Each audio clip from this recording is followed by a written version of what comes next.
Vitamin A থেকে ই পর্যন্ত সবকটি ভিটামিনের সঙ্গেই আমরা পরিচিত, কিন্তু তুলনামূলক কম বিখ্যাত ভিটামিন হলো ভিটামিন কে।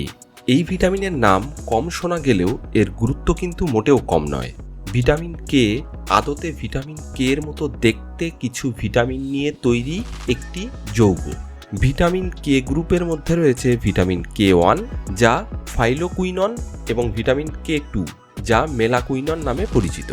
ফাইলোকুইনন সাধারণত উদ্ভিদ জাতীয় খাবারের মধ্যে পাওয়া যায়, অন্যদিকে মেলাকুইনন বা ভিটামিন কে2 প্রাণীজ এবং ফর্টিফাইড খাবারের মধ্যে পাওয়া যায়। ভিটামিন কে আমাদের শরীরের জন্য কেন গুরুত্বপূর্ণ? ভিটামিন কে আমাদের অনেক রোগের উপশম হিসেবে কাজ করে, যেমন হার্টের জন্য খুবই জরুরি। রক্তনালীতে ক্যালসিয়াম জমতে থাকলে হার্টের রোগের আশঙ্কা বাড়ে। এই ক্যালসিয়াম জমার প্রক্রিয়াকে আটকে দেয় কিছু নির্দিষ্ট প্রোটিন।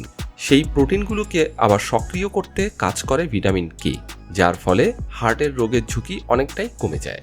ডিমনেশিয়া। বয়স বাড়ার সাথে সাথে আমাদের অনেকেই ডিমনেশিয়ায় আক্রান্ত হয়ে থাকেন। একাধিক গবেষণায় দেখা গিয়েছে ভিটামিন কে যদি আপনার শরীরে পর্যাপ্ত পরিমাণে থাকে তাহলে ডিমনেশিয়ার আশঙ্কা অনেকাংশেই কমে যায়।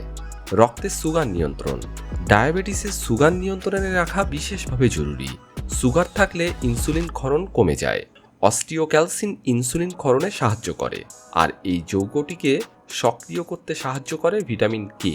তাই ভিটামিন কে শরীরে পর্যাপ্ত পরিমাণে থাকলে সুগার নিয়ন্ত্রণ সহজ হয়ে ওঠে। হাড়ের জন্য উপকারী ভিটামিন হিসেবে আমরা অনেকেই ভিটামিন ডি এর নাম জানি বা ভিটামিন ডি এর কথাই বেশি শোনা যায়, কিন্তু এর বাইরেও ভিটামিন কে হাড়ের জন্য খুবই জরুরি। হাড়ের ক্যালসিয়ামের পরিমাণ বাড়াতে নির্দিষ্ট কিছু প্রোটিন জরুরি, সেই প্রোটিনগুলি আবার নির্ভর করে ভিটামিন কে এর উপর। তাই পরোক্ষভাবে হাড় গঠনে ভিটামিন কে এর গুরুত্ব কিন্তু অনেক। স্নায়ু রোগ। স্নায়ু কোষকে সুস্থ এবং চাঙ্গা রাখে ভিটামিন কে। ডিমনেশিয়া ছাড়া এমন বেশ কিছু স্নায়ুর সমস্যা রয়েছে যার কোনো চিকিৎসা নেই।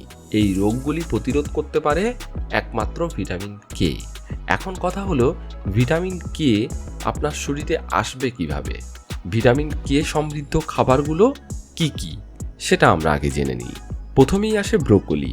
ব্রোকলি ভিটামিন কে এর একটি বেশ ভালো উৎস। এরপর আসে পালং শাক। পালং শাককে এক কথায় পাওয়ার হাউস বলা যায়, কারণ এই শাকে সব ধরনের ভিটামিন বেশ ভালোভাবে পরিপূর্ণ আছে। সেক্ষেত্রে ভিটামিন কে একটি উল্লেখযোগ্য পরিমাণ পাওয়া যেতে পারে এই পালং শাক থেকে। এছাড়া সয়াবিন থেকেও আমরা ভিটামিন কে পেতে পারি।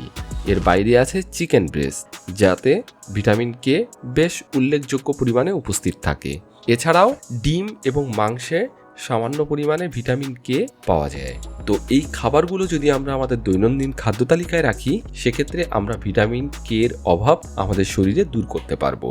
তো এই ছিল আজকের ভিডিওতে। সামনে আবার কোনো গুরুত্বপূর্ণ তথ্য নিয়ে হাজির হব আপনাদের সামনে। ততক্ষণ ভালো থাকবেন, সুস্থ থাকবেন। আল্লাহ হাফেজ।